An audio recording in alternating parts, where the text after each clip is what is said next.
एक मोठी बातमी आपल्या समोर येते आहे। ओला दुष्काळ जाहीर करा। कॅबिनेटमध्ये शिवसेनेचे सर्व मंत्री एकमुखाने मागणी करणार।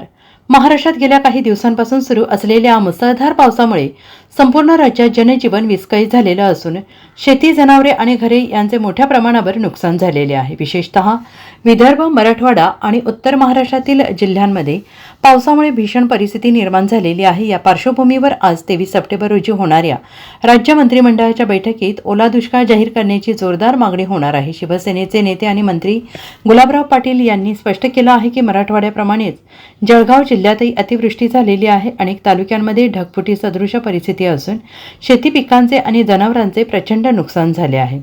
संपूर्ण जळगाव जिल्ह्यात ओला दुष्काळ जाहीर करण्यात यावा अशी आम्ही आजच्या कॅबिनेट बैठकीत मागणी करणार आहोत।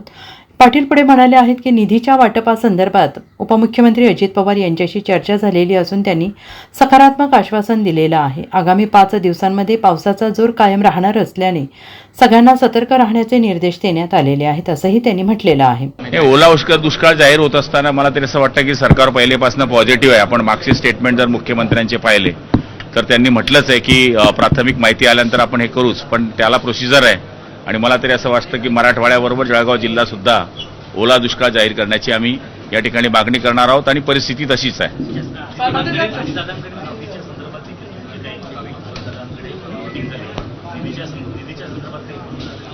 निधीच्या संदर्भात पण पूर्ण झालंय आणि लवकरात लवकर त्याच्या तोडगा काढण्याचं त्यांनी आश्वासन दिलं आहे। Bureau report, SBN Marathi, Mumbai.